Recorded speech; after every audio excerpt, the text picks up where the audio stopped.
Thank you. While my computer is getting connected, I would like to say with full gratitude and appreciation in my heart a big thank you to the board members, to all of the organizers, everyone who has been a part of putting this gathering together. I want to say thank you. Please, let's give everybody, Bola especially, a round of applause. Let me tell you about how persistent this woman was. Speaking of, I'm first generation Nigerian American. I was born in Igbo land. I came to the States when I was 3.5 years old.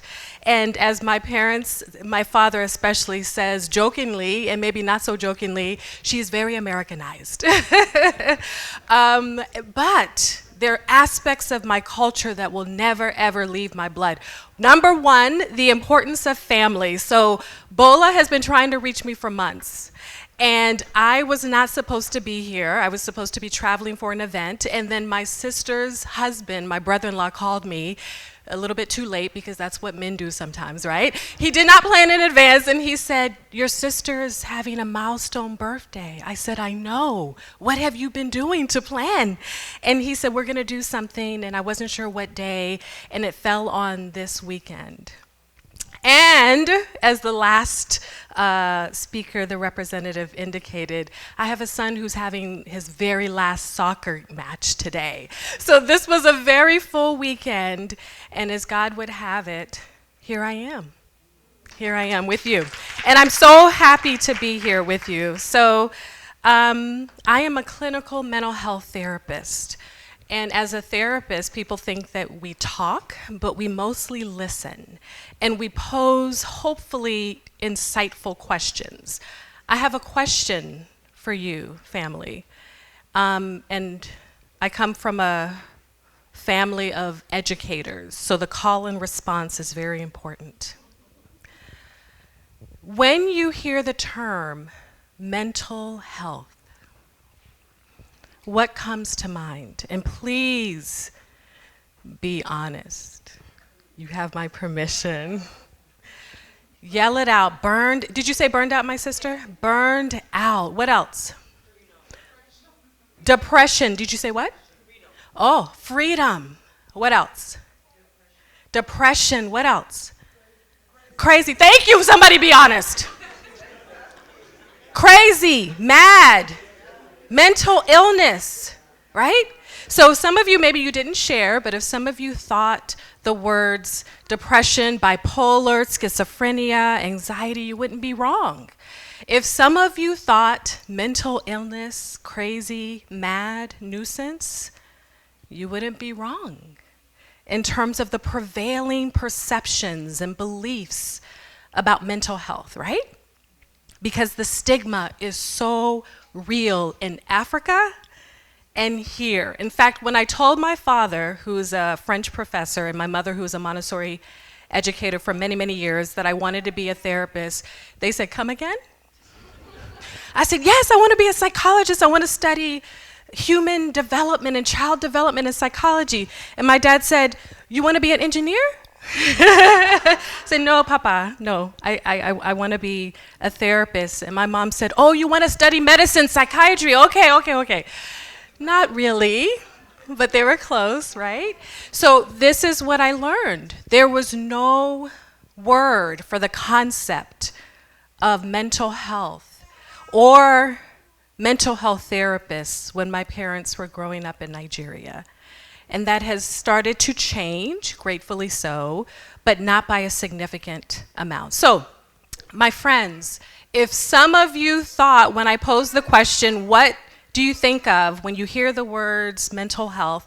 If some of you thought I think of nothing, or I don't even think about it, that also makes sense. Because what I have learned in the work that I have been doing for many, many years, working with different families, a diversity of ethnicities and race, is that when it comes to children, specifically African families, don't think about mental health because they actually do not believe that it applies to their children. Can anybody relate to that, honestly? Yeah, they consider it maybe a Western concept, nothing that applies to my children. And part of it, and you guys are probably aware of this, is due to the cultural, what I believe, the cultural and generational misunderstandings around mental health. Would you guys agree? Yes. So let's talk about it. Let's examine some of the differences. But before we do, let's state a fact. There is a crisis for our youth when it comes to mental health. I started my career as a school counselor over 15 years ago, and what I saw then is so different from what I'm seeing now. There is a rise, an elevation in depression, an elevation in self-harm, which many people, even in my profession, still don't fully understand. Why would you hurt yourself in that way? There's a rise in suicide, even among the affluent. You have everything. Why in the world would you want to, thank you, kill yourself? What? It doesn't make sense. But did you know that the Surgeon General of the United States, the individual or the position that I thought told me not to smoke when I was pregnant, issued a statement last year indicating that mental health among youth has reached a crisis point. The American Academy of Pediatricians, who have never issued a statement of this kind ever, got together, not one, not two, not three, not 10 pediatricians, but an academy, said that mental health among youth is in crisis. So friends, the fact that we're having this conversation and I get to travel around the country to churches, which did not happen 10 years ago, talking about depression, mental health, trauma. I remember going to a women's ministry event probably 10 years ago, and the lead, oh, I love her. She's my spiritual mother. She's amazing. She's intelligent. She's worked for the federal government. She's an ordained minister. She invited me to speak, and I said, oh, this is what I would like to speak about. Is it okay? Does it fit your mission for the event? And she said, oh, yes. She said, but don't say the word trauma, and don't say the word depression, and don't say, and she gave me a whole list, and I said, well, what am I going to say? She said, well, I love that you're so optimistic, so just talk about God. I said, I'm not a minister. But I've been to several of her events in the past few years, and we're able to talk about those things because of the rise, the elevation that I'm sure many of you are seeing. So let's take a step back, because some of us think that it started with COVID. Can you guys hear me okay? Some of us thought it started with COVID, and the truth is COVID did not help. School lockdowns, closures, right? The closing of our typical supports where we go and get, support and encouragement, church, ministry organizations, other activities were shut down, and depending on where you lived, even in Georgia, it was shut down for months and months, and then you go somewhere else and things were open. My church was shut down for a year. They thought that that was the best course of action.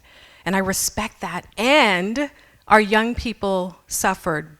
And I got to tell you, COVID didn't help, but COVID didn't start this.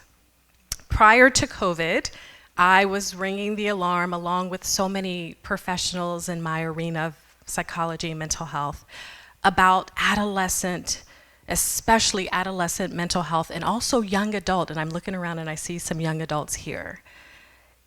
They've been suffering. So let's take a look at what's been happening since 2007. And let's take a deep breath, because we're going to talk about the hard things, but we're also going to talk about hope, okay? So here we go. The suicide rate for young people between the ages of 15 and 19 has increased by 76%. I have 3 children, one 19, one 11, and one 7. My 19-year-old, she's given me permission to share. She has gone through a bout of despair around 13 years old, which is actually the age where I get the most phone calls from families. So we were not immune to that. And by God's grace, she's fine, and we went through it, right? We got through it. But she's 19 now, and the studies are showing that young adults are struggling. We're also seeing the highest rate, my friends. Let's take a pause for this one. I always do, even though I've seen this stat many, many times.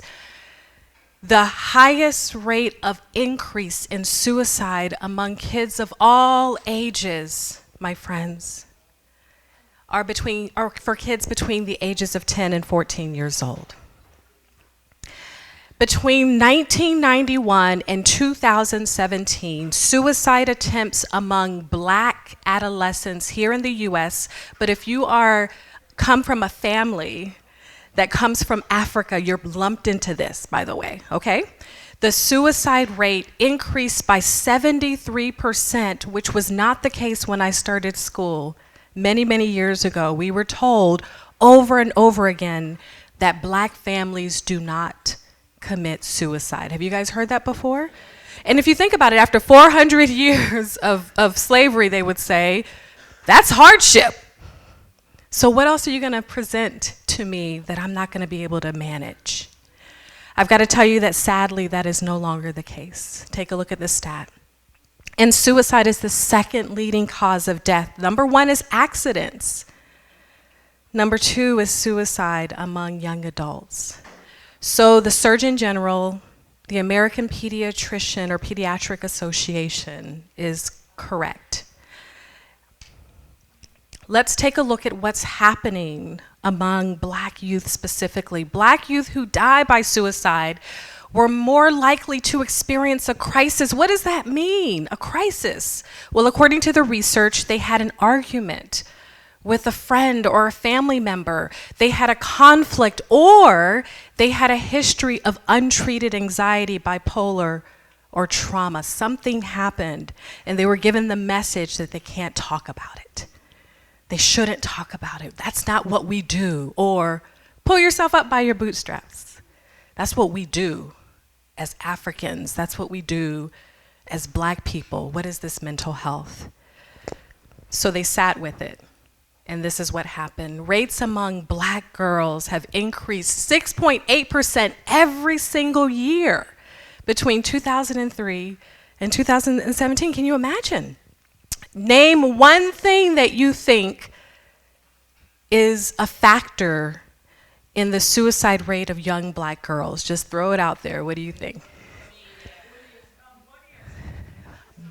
Yes. I'm hearing social media, bullying, self-esteem issues, sexual molestation. You're all correct. And the research is pointing very heavily right now to social media. Now let's take a look at Africa. We think, oh, it's got to be so different. You know it's not different, right? You know it's not different.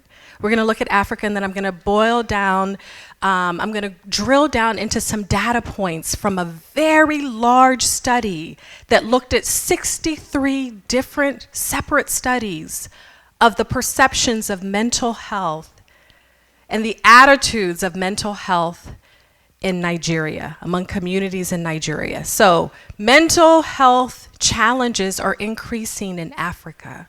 Of course, there's poverty, there's unemployment, there's trauma after trauma. Currently, an estimated 100 million people suffer from what we call clinical depression. So my friends, let me tease that out. Many of you are very, very bright. When everybody gets sad, everybody gets depressed, to reach the level of clinical depression means that it's impacting your functioning. You aren't able to function well at work or interact with family members. You're getting into conflicts, right? It's impacting your functioning to a degree that something has to happen. There has to be an intervention. In South Africa, 1 in 5 youth, because we're talking about youth and families today, between the ages of 9 and 17 has a mental health disorder. In Nigeria, 1 in 7 people experience a serious mental health disorder. So that's clinical depression, bipolar, maybe schizophrenia, something like that.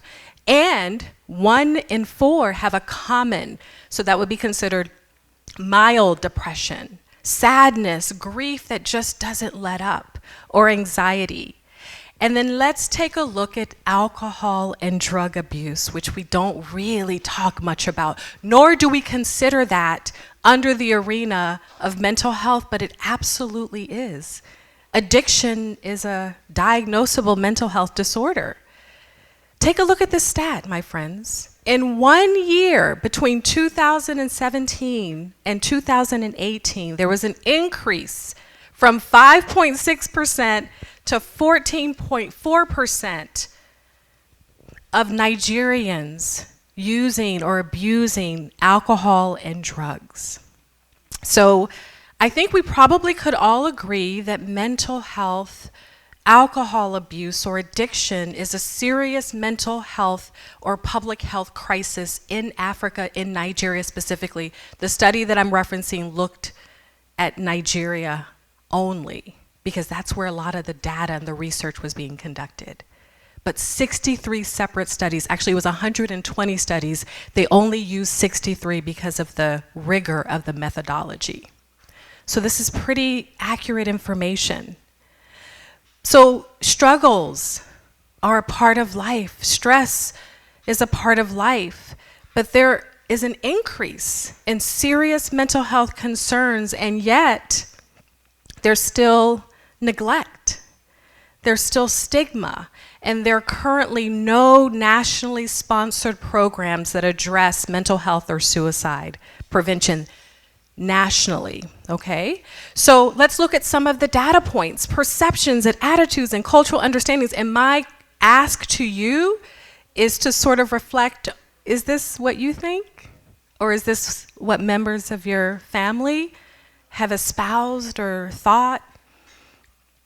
So the scoping review of 64 studies found that among different regions in Nigeria, there was a significant number of participants who believed that mental health disorders were the result of either supernatural factors. Anybody heard that before? Yeah, right? Superstition is very real, right? Very real and alive in Nigeria. So for example, possession. This family member was possessed by an evil spirit. Somebody put a curse on him. I've heard that. God's will or punishment due to something that the family did or didn't do, or something the child did or didn't do, or the misuse of drugs and alcohol. When you look at medical professionals, those in the medical field, there are some who have some of those traditional perceptions or beliefs about the causation, but many are also saying, yes, I understand that they're hereditary factors, they're biological factors, they're drug and alcohol stressors, and people are saying, for young people, yes, there's stress and there's trauma. That's part of it, but those traditional beliefs still hold. And per the study, take a look at the adjectives that are used to describe someone who struggles with mental health. They're dangerous. They're mentally retarded. They're unpredictable. By the way, saying these things is hurting me right now, because this is the field that I'm in, and I have loved ones, I have family members, I have people that I've treated for 15 years, but this is some of the perceptions. And as I'm looking out at the room, I read a couple things and I saw people go like this. I'm just saying. They're unpredictable, they're violent, they're a nuisance, they're aggressive, they're mad. However, people who have more training and experience and members of the clergy, according to the study, showed more positive attitudes towards those who are suffering from a mental illness. So I am a trauma certified therapist. That's been the specialty and the modality that I work in is called EMDR. For those who've never heard of it, it stands for eye movement desensitization and reprocessing. It's an odd way of healing trauma using your brain. So it's not just talk therapy, it's somatic, it's in your body. It's understanding the way that the brain stores trauma and how to release it. So it's a little complicated, but I love sort of digging into the research around trauma, especially trauma that happens at a very young age. So looking at the research into the children who have been affected by the Boko Haram insurgency, the terrorism, that was experienced for kids in Nigeria. I want you to know that there was significant trauma that was expressed. There's one particular study that I was really focused on that took narratives. It was an interview style study where the researchers sat with these children for many, many, many, many months and asked in-depth questions. So the children grew, comfortable. So they shared a lot. And what they shared was that I'm suffering. I've been suffering. I watched family members die. I watched my friends and teachers be kidnapped. I was kidnapped. I can't sleep. I'm sad. I'm scared. I can't focus on school. I can't do the problems in math that I was able to do before. What's wrong with me? Well, that's the thing. This is not a trauma. I'll come back and talk about trauma. It's one of my favorite things to discuss. But that's the thing about trauma. It actually changes you. You can heal from it, but it changes you, and it causes severe disruptions in your most authentic and significant relationships. So these kids were talking about it. So that's the sad part, right? But then the researchers said, what helped? You're sitting here talking to me. We're having a conversation. You're intelligent. You're conceptualizing these things, horrible things that happen to you and your family members. Like, how did you get through? And guess what they said? My family. Amen? Parental support, extended family support, spiritual tools such as fasting and prayer and reading scripture were very effective. So the researcher said, did you go to counseling? And they said, no. Or they said a little bit. They said, was counseling available? Actually, counseling was made available, but there were some barriers. So let's talk about these barriers and think about it in terms of what barriers exist here in the US where we think that there's an abundance of resources, right? So can someone read Garba? Can you read the response from Garba when the researcher asked, did you get some mental health treatment? Did you go to counseling? I understand that it was available. Who would like to be Garba? Yes, ma'am. Thank you. Yes, it's a long one, sorry.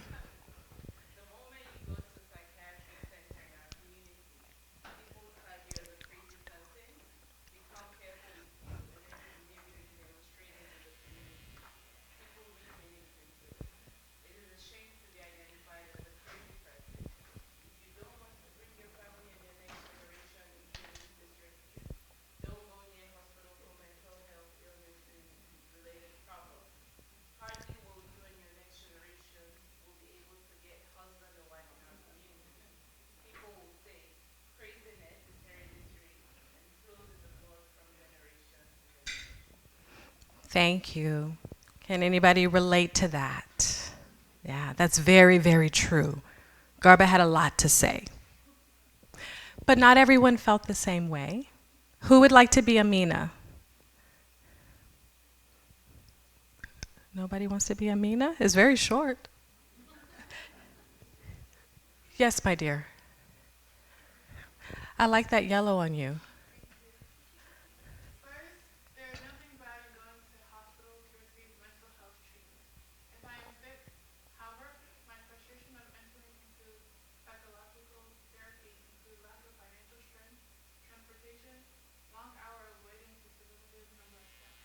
Yeah. Does that sound familiar? We have some medical doctors in the room. Yeah, it's hard for people here in the US to access quality mental health and even medical care due to all of the issues that were listed by Amina. But she said, I'm open to it because I need it. I need it based on everything that I've gone through. So just generally speaking, we know that traditional medicine is the go-to. Still to this day, when you or a family member is experiencing some sort of mental health challenge in many African nations, especially Nigeria, or Nigeria specifically, we're looking at this study, you go to the spiritual healer. Nigerians are more likely to utilize spiritual coping tools because they work. I'm a therapist, I'm a student of psychology. But I believe that supreme healing comes from Jesus Christ. Amen? Right? So these things work. Fasting, prayers, drinking holy water. This is listed in the research. Herbs as medicine. Something else that was listed. Seeing prophecies and visions. It's true. It's true. In addition, studies have also shown a positive correlation between a supportive family system. Regular contact with extended family was found to ameliorate the effects of the trauma that was experienced by not just these children, but any form of trauma. Let's take a look at what is happening in the youth. African youth who are living in the United States, immigrants, right? And the good doctor explained all of the different categories, right? I'm first generation. Mental health stressors of African youth. Remember what I said in the beginning? When you think about mental health, what do you think about? When I pose this question to African families, they say, it's a Western thing. My kids are not affected. I'm here to tell you they are. Here are the sources of stress, and think about maybe if you've experienced these things, social adjustment, cultural adaptations, right? There's a honeymoon period. And then there's culture shock where there's a lot of emotions, loss, grief, sadness, fear. Where am I? This new land that I'm on, like, take me home. Kids, or someone mentioned bullying. That's one of the number one reasons.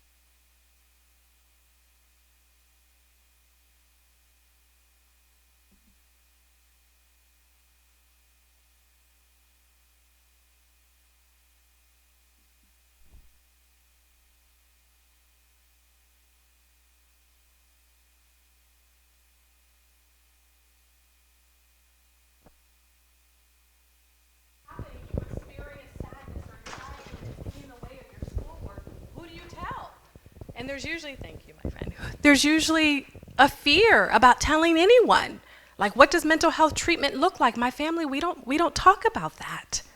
And guess what is surfacing as one of the top concerns among youth mental health in South Africa? So we wrote this book, and in the research, I also investigated my own clientele that I've had for years and years, and I asked them, when you are suffering, including African youth that I have as part of my practice clientele, when you are suffering, what is it that your mom and your dad and your grandmother do that helps? Then they shared all these things, and we categorized it and analyzed the data. And when you are struggling, what is it that the people that you love the most do with good intentions, but doesn't help at all? They shared that as well. So we captured a lot of the data, including just other research that's out there, and the work that I've been doing for, 15 to 18 years in the book. And the pastor travels all over the country talking about suicide prevention among youth. So that's the book. And what we learned in the research is that oxytocin, which is the hormone that is produced when you're holding your baby for the first time. Anybody remember holding the baby like this? Do you realize that it's 6 to maybe 15 inches between the baby's eyes and your face?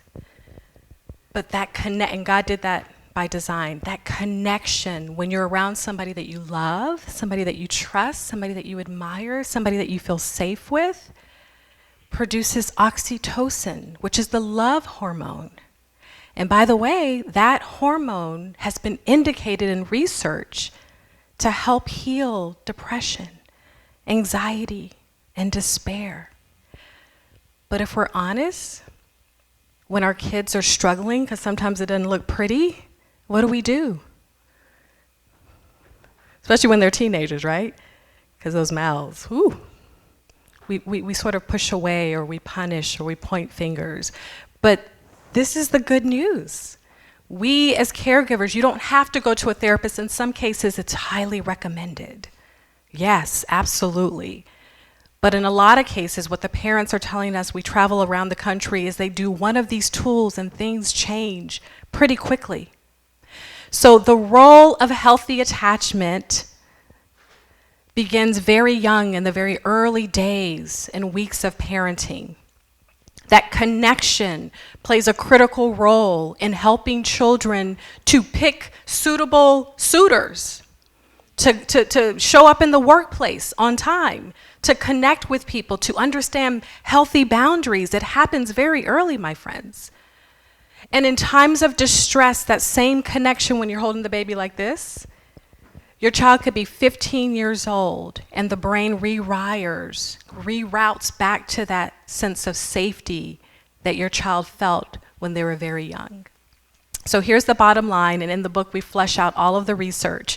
When someone shows up for us and empathizes with us genuinely, it helps to bring two parts of the brain back together that has been in despair. We tried to call the book Despair because that's what happens when someone's suffering. It's a despairing between two sides of the brain, the logical side and the emotional side. But the publisher said that was too depressing, and I agreed. I was like, yeah. My personality is like her shirt, very yellow and orange and bright. So that was a little bit too much. But that's what happens. You know, that was our simplified way of sort of condensing the research, right? So there are tools that can help. There are 5 tools that we talk about in the book, but for the sake of time, and she's so cute, we're going to go through 2 or 3. I think I did 3. Okay. The second tool in the book is see them. The first is show up. We're going to skip. See them. What do I mean by see them? What is this little girl doing in your mind? If you could put words, like a thought bubble, over her head, what would she be saying? Look at me. Play with me. Do you guys remember your kids doing that? Guess what? We all did that. I believe that the need to be seen is biological. We all, every single person in this room has a need to feel seen first and foremost by our Heavenly Father, especially when we're walking through something hard. We want to believe that the Lord is right there walking next to us, right? But secondly, we want to be seen by the people we can touch and feel and that are around us. So what do I mean to see them? I want to see her jump again. It makes me happy. See beyond the behaviors that are off-putting. See beyond, this is all based on research and my discussions with hundreds of clients I've been seeing for years, and I called some people who are adults now, and I was their school counselor. They would say, sometimes I was disrespectful. Sometimes I came in, I slammed the door, I pushed in drawers, or I didn't, if they were African, I just didn't speak. They weren't doing all of that, right? I just didn't speak, but I was suffering. Something happened at school, my mom didn't know, or they didn't ask, or they knew and they thought it was a small thing. When our children are going through negative experiences or things in the world or the culture that they do not understand, they sometimes exhibit high anxiety, distress, defiance, and even disrespect. Sometimes it's a discipline issue. Sometimes it's not. Sometimes it's an indication that we need to look beyond the behaviors that they're experiencing to ask them what else is going on. And when we see them, we enable them to utilize their emotions to express what they're feeling. I asked my dad, who's a 73-year-old African man, I said, Daddy, tell me what emotional expression looks like in the Nigerian culture. Help me understand growing up. Was that something that was allowed? He said, there's no concept of that. He said, if you lose someone due to death, you're allowed to cry. And he said, and I'm not going to lie to you, sometimes that's considered okay for only children and women. He said, for men, anger. You express it. If you got something on your chest, get it out. He said, every other feeling, I don't know what you're talking about. And even my husband, who's American, he, very logical, he's a scientist, he's a toxicologist. When I have conversations with him about this, he said, yeah, I didn't really grow up with anybody asking me, how are you feeling? He said, my mom was working. Family members were working. Nobody had time to ask how you're feeling. He said, and to me, as a logical thinking person, I only understand feelings when they make sense. He said, when they make rational sense. I think many of us can relate to that, but I'm telling you, this younger generation, they need to be able to express their feelings, and we're seeing a lot in terms of emotional.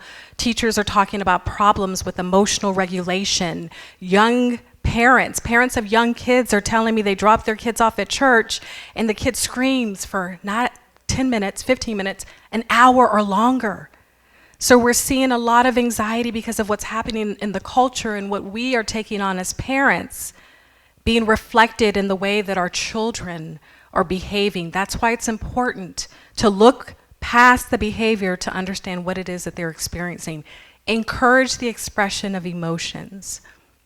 Validate, that word is very tricky. It doesn't mean that you agree with how they feel. It means that you are allowing them to have that experience because it feels real to them.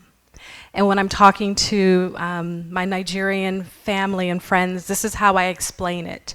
Think back to when you were sent to boarding school. How did you feel? You guys are thinking about it right now, right? I have clients now who are adult women, very, very successful, but they have memories of things that happened in Nigeria, Kenya, they're from all over, that made them feel a certain way and nobody really asked about their feelings. And then I say, okay, maybe you didn't go to boarding school, maybe that wasn't your experience. Think back to how you felt when you came to America for the first time. Like a fish out of water, right?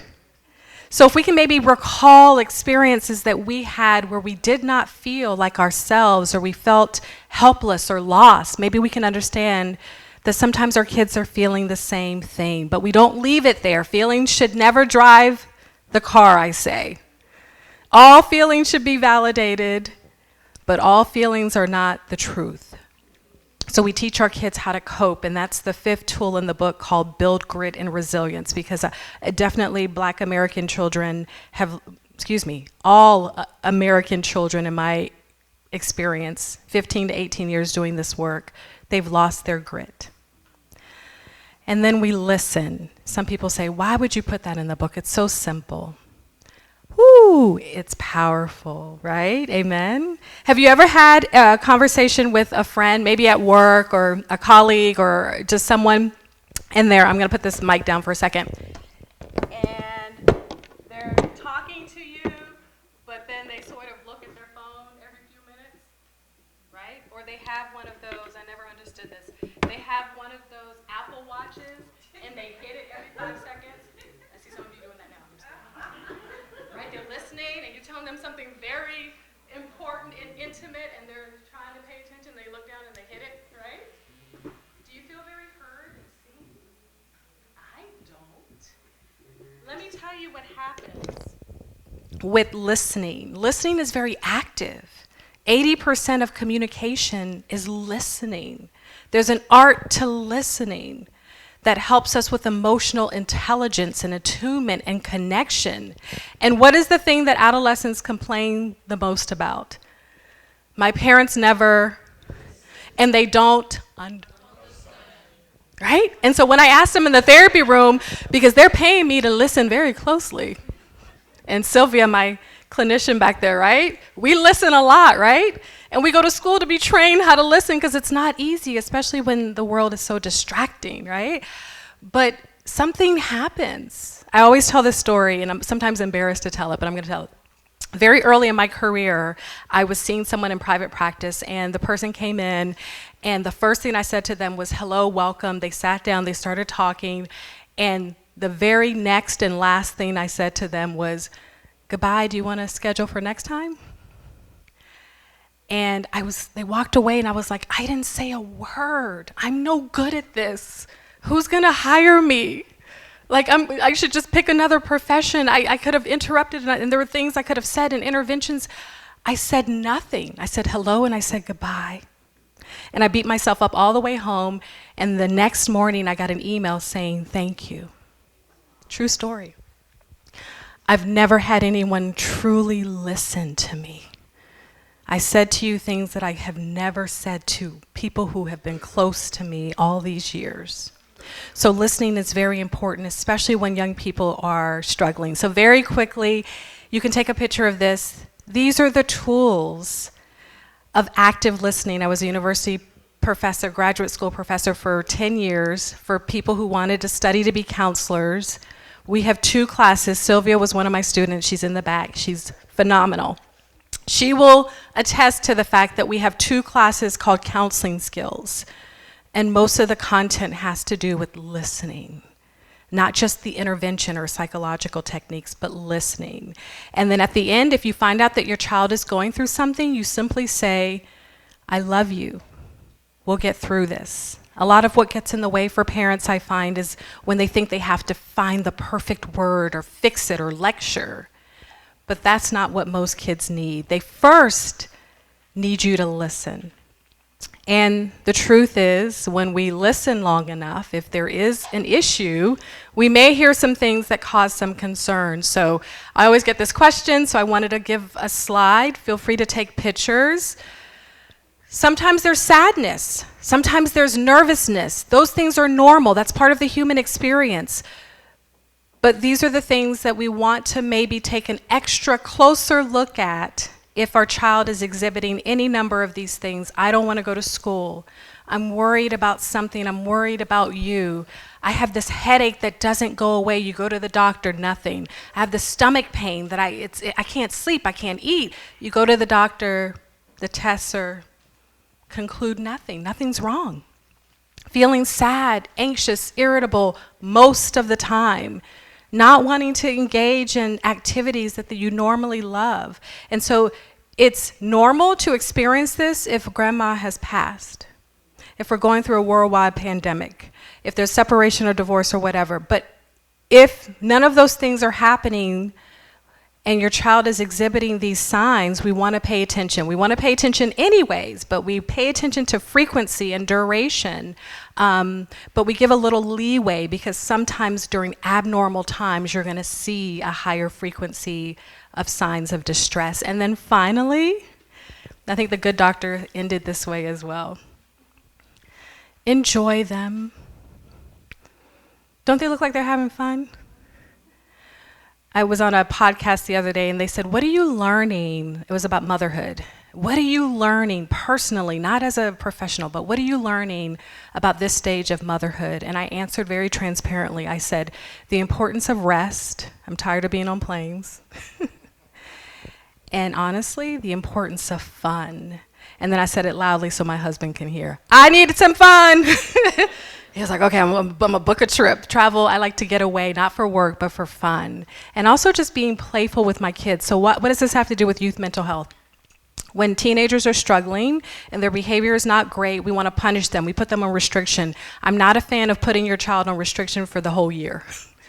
Does not work. That happened to me, or like few months. I was like, really? Really? After a week, I'm like, I forgot what I did wrong. So I do it again. I don't have the thing that I need to help, like I don't like that. I get it. Parents are thinking that they need to be strict and harsh. Discipline needs to be very thoughtful, and it needs to be relational, not just something that you're taking away from your child. And I've got to tell you, and Sylvia can attest to this, we work with a lot of adolescents who experience depression and trauma. When you take away their phones, for an adolescent, that's their lifeline. So take it away, but not for months and months and months. Do you get what I'm saying? Because if they're suffering, that's not helping. And when you restrict them, don't restrict them from the trip to Disney World. Especially if they're going through something hard. They need to have fun with you. Think about what it is that your child identifies as enjoyable. Could you participate with your child, especially when they're going through something hard? And here's the recap, my friends. Ensure your child is seen and heard, because that helps to buffer the effects of stress. Stress is a part of life. They're going to experience stress. But if they're able to share their emotions, if they know that they can come to you or another adult and they're not carrying these things inside of them and suppressing things that really need to come out, that's going to help prevent mental health issues in adulthood. Look for signs. I shared a slide with you. Those are some warning signs. These are some of the common questions I get from families. Some youth are also going to express distress through anger. That's actually in the literature. Black youth in particular, because they haven't been told, like my dad, that it's okay to just be sad. So you may see some behavior issues, or they may say, my stomach hurts, I have neck pain. There are competent providers, especially in Atlanta. We're lucky. We have providers who are of African origin, and we have providers who maybe are American, but they're very connected to our culture. They understand. Go to someone who honors the uniqueness of our culture. They are out there, and I have resources for you. And then finally, and very importantly, be open, my brothers and sisters. Be open to the fact that mental health issues or treatment is not labeling your child or you as broken or dysfunctional. Amen? It's strengthening and supporting them to face new adversities that we did not have. When I was a young person, we had Columbine, and that was even when I was in college. Think about what they're experiencing and the supports that you had. I'm looking at my older generation friends that aren't present for this generation, the people, the village. They don't have the same. So kids have not changed. I don't believe that kids have changed throughout the generations. What I believe is that culture has changed, and we need to adapt and support our children. So I have resources here for you. Sylvia and I will be back in the back at some point if you want to purchase a book or ask questions. Sylvia, do you mind saying a word or two about anything before I sign off?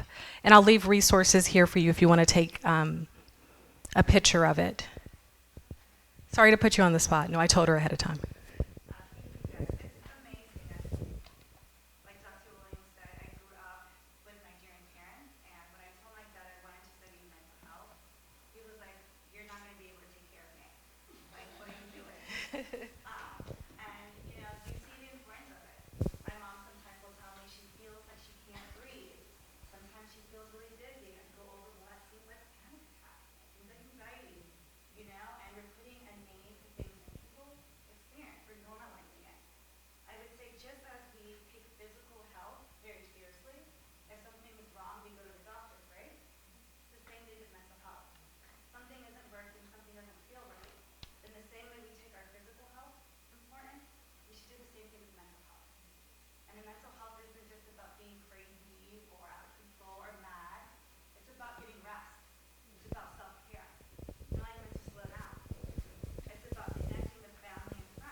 Do you see why I hired her?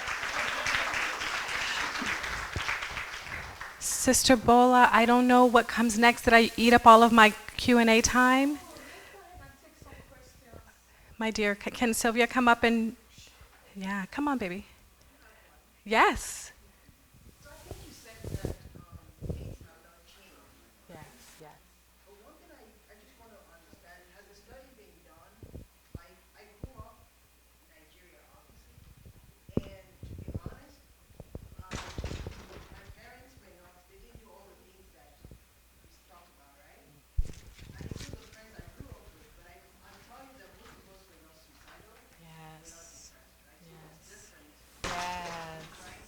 Yes. Right, what's different now is that kids, I mean, I have, my kids are grown, and what some things you talk about, I've kind of experienced. I'm trying to figure out what's different Yes. in the younger kids, that Yes. the things that we kind of coped or learned with time it's more difficult for them to do it. I'm not saying it's right or wrong, but I just want to find out what's different. Very good question. Did everyone hear that? Yeah, what's different between this generation and our generation, who nobody asked us how we were feeling? We turned out okay, right? I get that question a lot. So, and I want Sylvia to chime in because she's younger than me. What I have seen, my friends, two primary differences. Around the time that we saw a spike in suicidal thoughts, low self-esteem, and self-harm was around the time social media was available on this device. Around 2007, look it up, ish, okay? That's one thing. So is social media the problem? It's not the great evil. I think it's a low-hanging fruit. It's the thing that we can easily point to. But think about what happens when our children are always on, if not social media. Some of the adolescent boys that I've treated, Sylvia will tell you, they game all the time. They don't care about Instagram or Facebook, but they're in front of technology.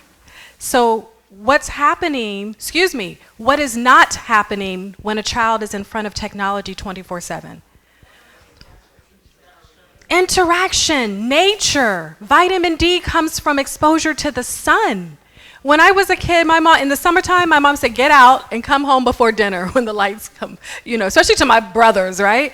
Get out of here, go ride your bike, go play with the kids in the neighborhood, be safe, I'll see you when it's time for dinner. And if you're not home by then, you're in trouble.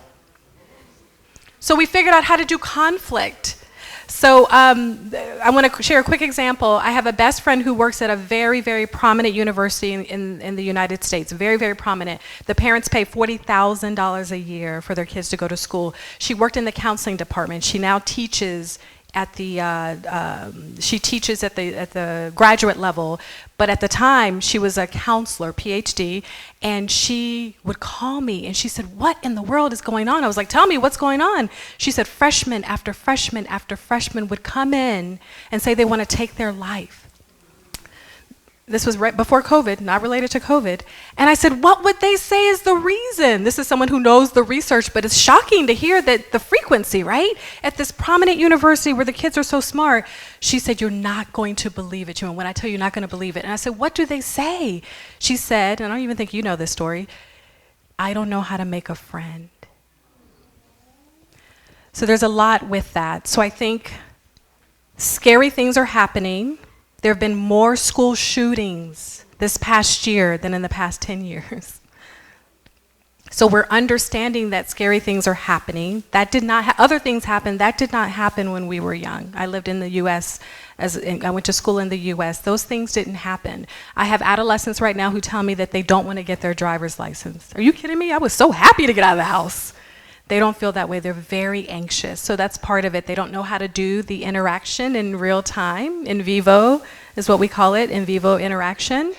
But the empathy hasn't changed. For example, if a child, let's say you watch, and I see it all the time, two teenagers are conversing.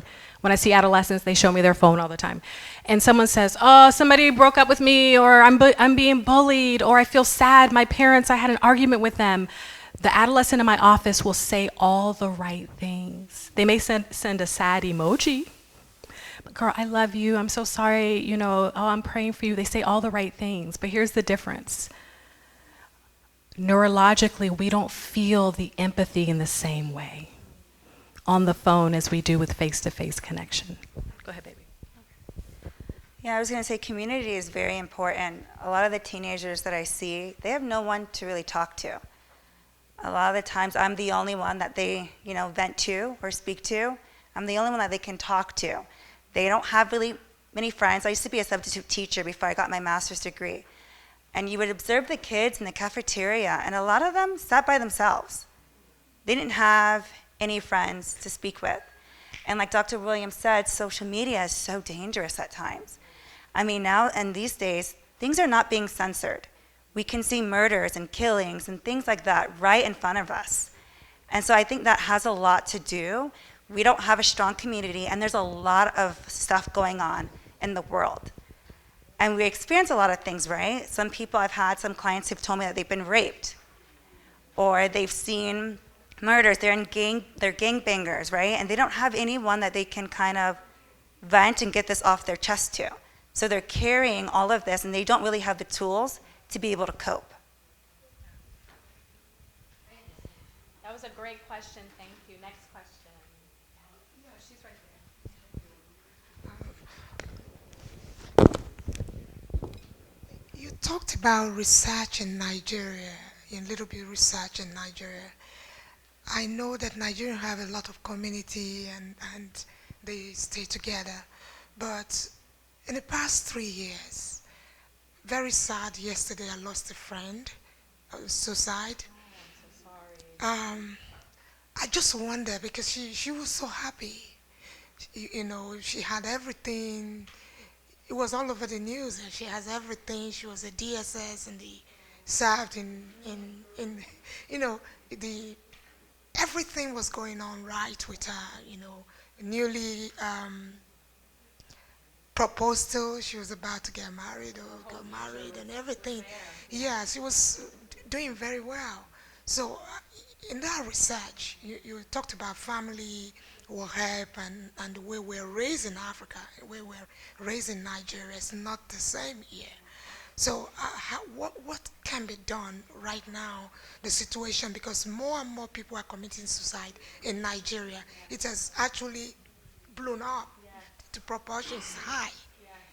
So what can we do in terms of reaching out? What, we're here, we are exposed. What can we take back home to say, in our community what we're not doing right? Or are we paying attention to our children? Or are we looking at the sign? What sign do we look out for? Even when you have friends, you chat with them on phone, you chat and then you call with video call. What kind of sign do you expect to see when you talk to them on phone, with your research? Yes, I would love for someone to chime in, and then I will speak directly to the signs. Yes, sir, please. I wanted to add another, just to add to that question. I discovered that there was a comedian a couple of years ago, maybe about 3-4 years ago, very popular. I think Williams or something. He committed suicide. So Robin Williams. yeah, okay. That fellow, if you ask me, will he be in the list? No. Because you make people happy. You laugh, you do everything, but committed suicide. So I don't know how we can relate, because she was saying, what do we look at as signs? Even when someone is making you laugh, doesn't say he will not commit suicide. So I believe maybe there are some hidden things within that we cannot see. I don't know. Yes, yes. So this is such a great question. In terms of signs, some are obvious, some are not. He is absolutely right. Some of the outwardly happiest, joyful people are suffering greatly from depression. I have seen research, most people who identify comedian as a profession have suffered with some bout of depression. So what is laughing and helping people to laugh? What does that then become? A coping tool, a mechanism to almost keep people at bay. Everything is okay. Everything is okay.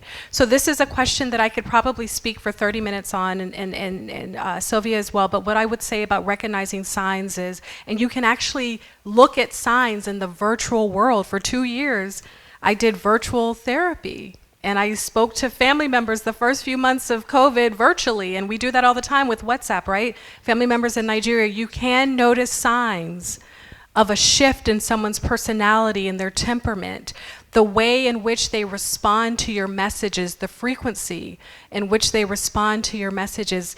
I always believe that I can see something in someone's eyes when they're smiling, but their eyes look tired. So exhaustion, fatigue is a sign of depression. Irritability, someone who has a personality that's very light and engaging and jovial, and all of a sudden you're hearing about them getting into conflicts, interpersonal conflicts, or they're withdrawing from you. So they're maybe not as available or engaging with you in the same way. Those are some signs. And then sometimes it's just very hard. Here's the little known fact about suicide among adults. and children and adolescents, it's not always related to depression. It's related to what we deem, and this is in the book, despair. So despair is where hopelessness meets. So I can't see anything past this moment. Everything is dark. Hopelessness met with disconnection. There's nobody around. I'm all alone. I have a client, to this day, we texted this morning. She lost 2 brothers to suicide. Every person around her has been blowing me up with good reason. The last brother was 2 weeks ago.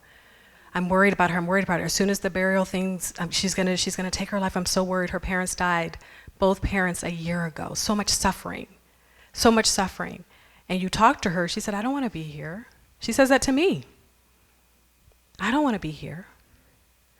So for me, the will has diminished. I'm now looking for access and not having community. So I'm talking to her friends that she works at a school. I'm connecting with people that, with permission, please check in with her. And I do my best, and I try to be light, In the morning I was like, "What's your plans for the day?" She's like, "I'm getting my hair braided." I was like, "Great!" I invited her here, honestly. I don't even know if that's okay. But we're all concerned because there's too many stressors at once. Anything to add or other questions? Yes. So what if you listen, you practice active listening, Yes. but you still can't relate? Yeah. Do you want to take that one? Okay. Are you a parent? Yes. So he's 14, he's a freshman. Yeah. And we've been very close, but this year I've been through a lot of stresses, so I'm not able to give that energy, so sometimes he'll say stuff and I've learned to start listening, but at the end of it I'm just quiet, like, and I'm sure you can see my face because I'm like, we're all going through stuff, but I can't say that. No, I'm not gonna say that. I'm not gonna say that. No, I'm not gonna say that. But I'm really trying because it's a big generational thing with the social media and the games with the skull and the bones in there. I mean, I've banned him so many times, But it's like, now I'm realizing, no, I really can't relate. I'm like, oh, you have a problem with this? Oh, this person, I really can't. I'm like. Yes. Sylvia's going to answer, and I'm going to go to the slide that will help. Go, my dear. Okay. A lot of the times what I tell parents is maybe you don't have to have the perfect response. In therapy, I don't always know what to say to some of my clients. And sometimes they don't really want me to figure out their issues. They just want someone to listen. And a lot of times, if you don't understand them, are there things that you guys enjoy doing together?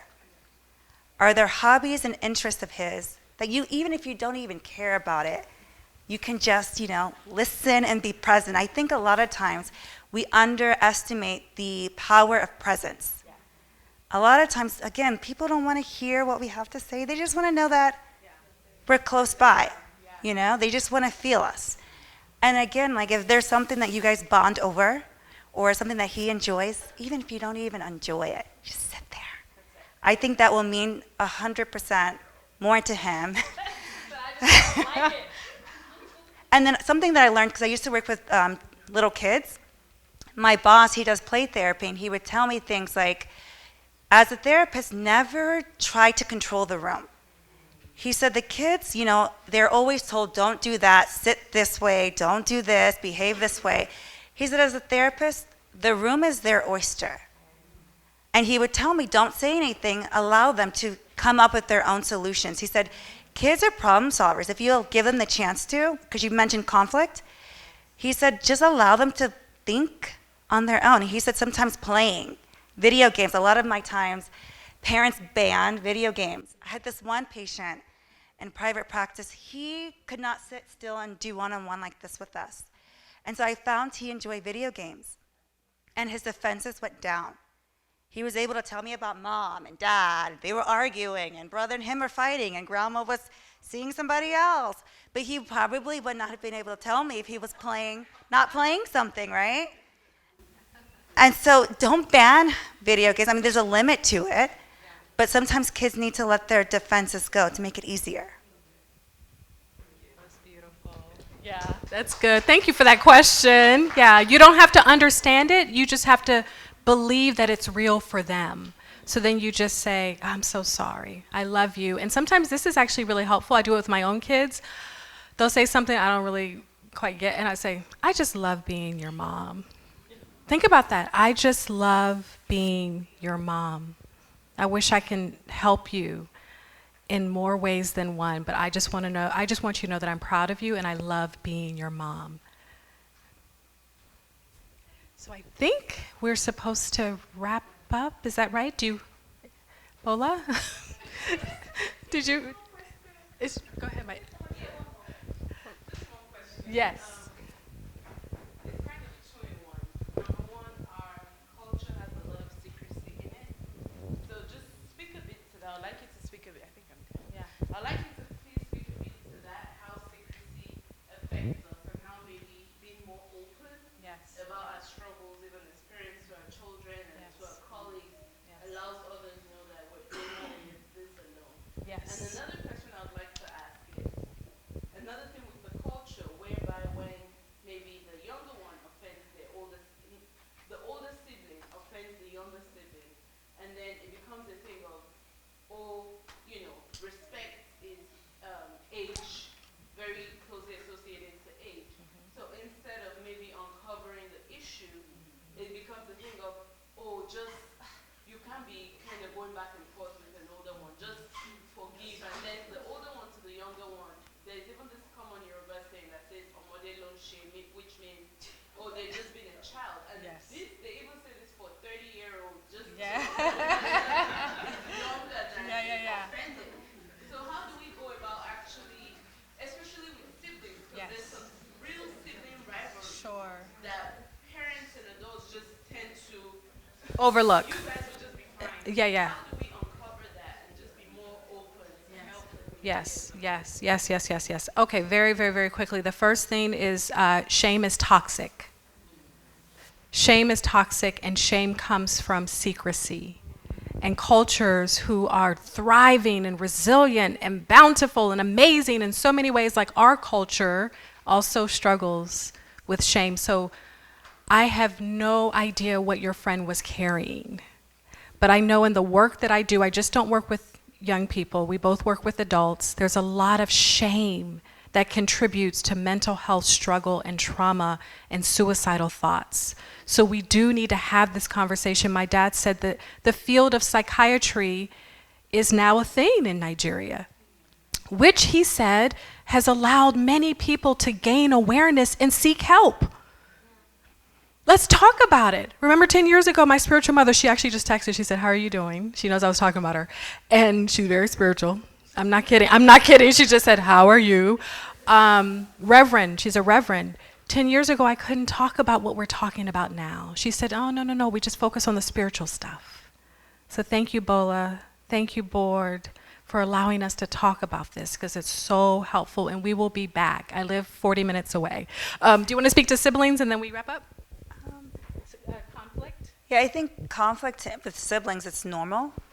I mean, I always tell parents, are there times where they enjoy getting along? Are there things that they do to help get along? There's a conflict resolution worksheet that I have. You can also find it on therapistaid.com. There's stuff for families, there's stuff for siblings, and I really like it because there are games, there are questions, and there's ways to handle conflict resolution. But that's completely normal. I think in any relationship, there is conflict. Dismiss it or minimize it, because we have seen adults who have not spoken to their sibling in decades. But sometimes it's because there was that idea of, it's fine, or you're being a child and no one has really intervened or heard the hurting party. Someone is more hurt than the other, and they need to be seen. Does that make sense? Something needs to be acknowledged. And to Sylvia's point, there are resources and interventions to help build that family, we call it, to cultivate family connection, which helps to buffer the effects of severe mental health.